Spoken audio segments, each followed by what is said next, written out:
We've scoured the town and I've spoken to every contact we have left. No sign of Mercer. Any luck on your end?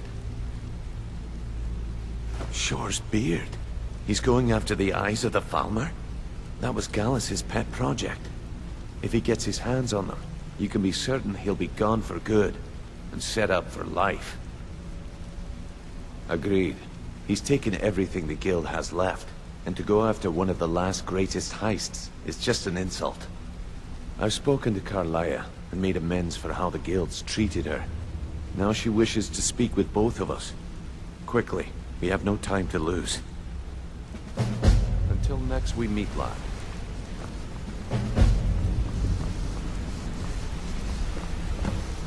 I promise you, all your questions will be... I promise you. Brynjolf, the time has come to decide Mercer's fate.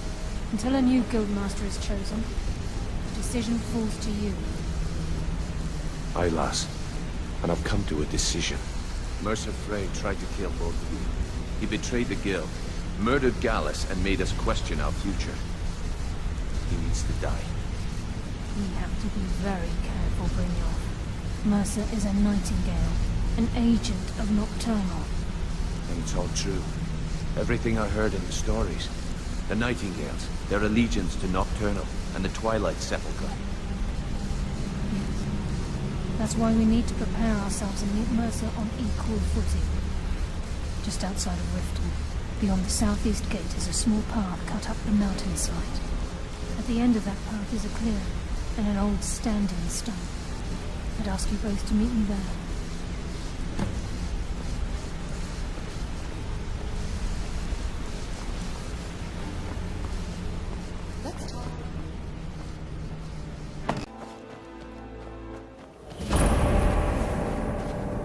I'm glad you're here. This is the headquarters of the Nightingales, cut into the mountainside by the first of our kind. We've come to seek the edge we need to defeat Mercer Frey. If you'll follow me, I'll try to explain on the way.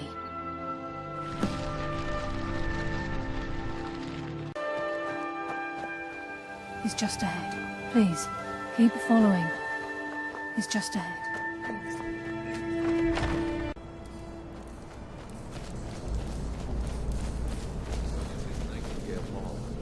I heard about this place when I joined the guild.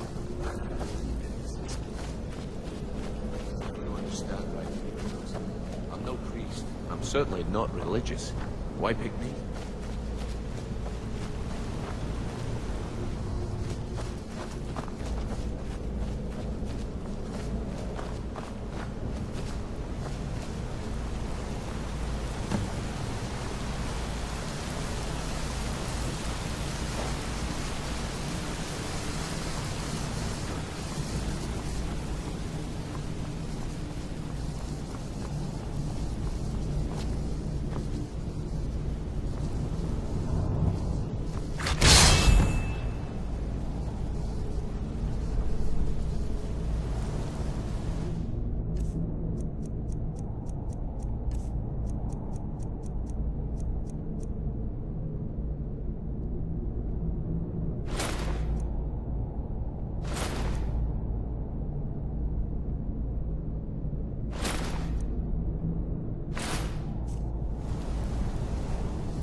Okay, lass. We've got these get-ups on. Now what?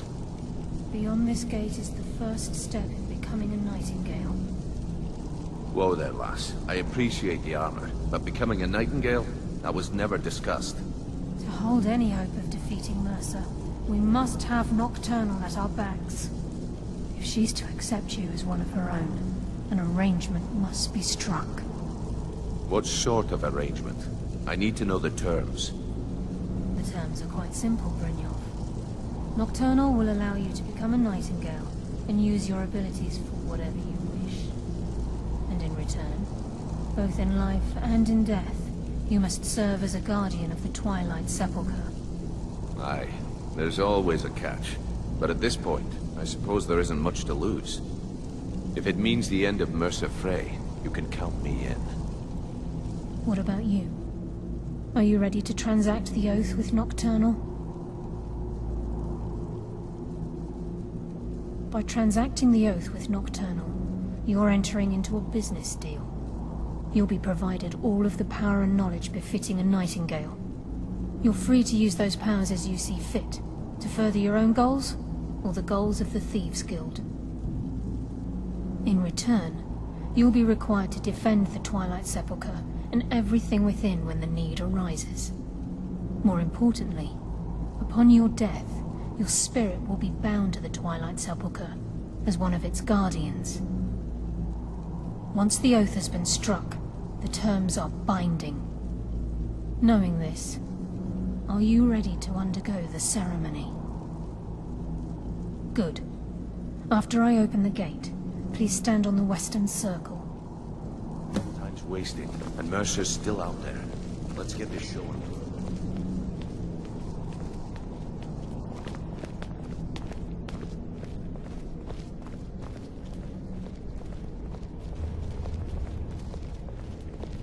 We'll speak when the oath is complete.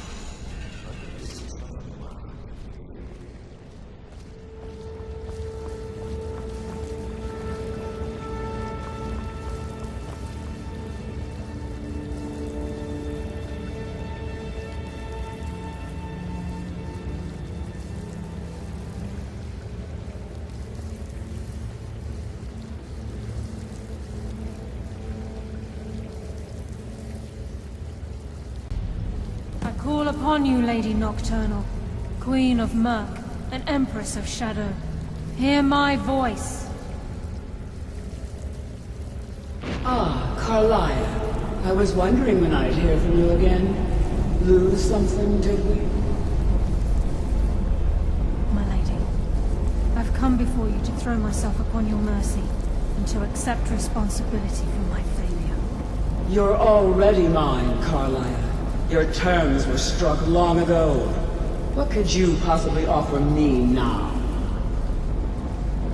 I have two others that wish to transact the oath, to serve you both in life and in death. You surprise me, Carlia. This offer is definitely weighted in my favor. My appetite for Mercer's demise exceeds my craving for wealth, Your Grace. Revenge. How interesting. Very well.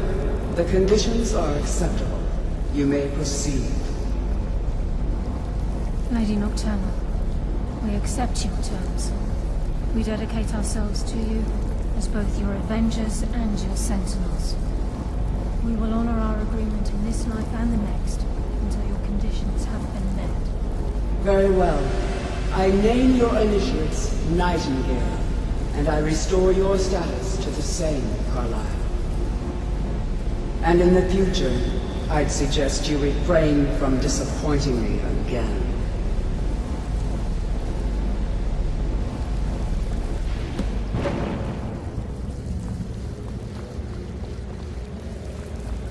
Now that you've transacted the oath, it's time to reveal the final piece of the puzzle to you. Mercer's true crime.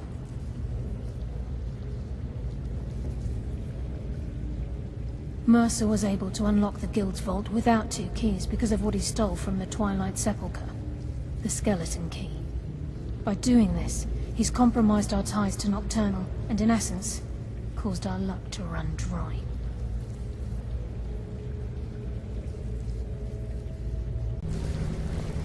Now that you've transacted the oath, it's time to reveal the final piece. Mercer was able to unlock... By doing this, he's compromised our ties to Nocturnal and well, yes. But the key isn't only restricted to physical barriers. All of us possess untapped abilities, the potential to wield great power securely sealed within our minds. Once you realize the key can access these traits, the potential becomes limitless.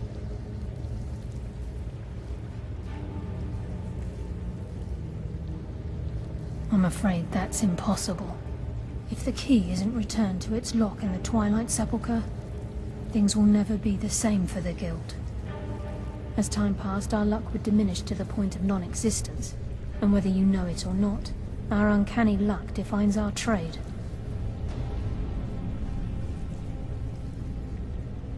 Very true. In our line of work, it's quite rare we set out to return a stolen item to its rightful owner. Before we depart, Brynjolf has some business to discuss. I suggest you listen to him.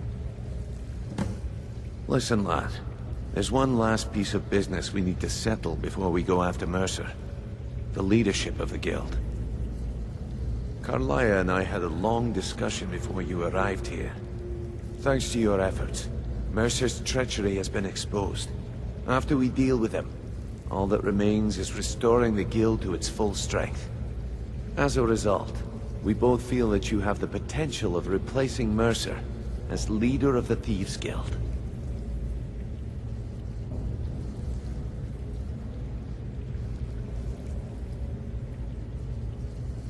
I've been at this game a long time, my friend. A long time. I've stolen trinkets from nobles and framed priests for murder. I'm good at what I do, maybe even one of the best, but it's all I know. I've never been one to lead. Never desired it, never cared for it. Don't want it.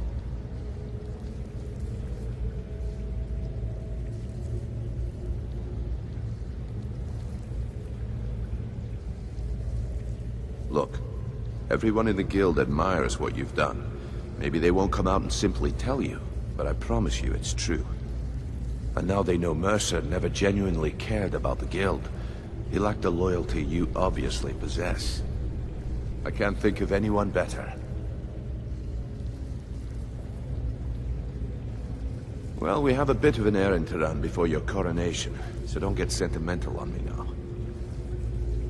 Then it's decided. When this is all over and Delvin's contacts assure me that we've regained our footing in Skyrim, we'll handle the details.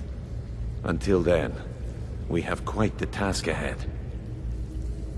I've been poring over the plans you brought us, and I'm convinced the eyes of the Falmer are in the Dwarven ruins at Erkenthand. Carlia and I will meet you there.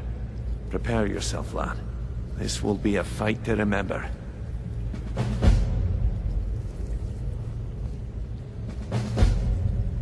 Aye, and some of what Carlia said is starting to make sense. Mercer may have damaged our reputation and raided our coffers, but this goes well beyond even his twisted form of larceny. Old Delvin kept calling it a curse, and we all laughed at him. Looks like the joke's on us. If you would have asked me that yesterday, I'd have said no, but now I think our chances have improved. Look, call me crazy if you like, but I trust Carlia. I don't think she'd lead us down a suicidal path. Besides, I'd rather die with some of Mercer's blood on my blade than spend the rest of my life regretting that I ran the other way. Until next week.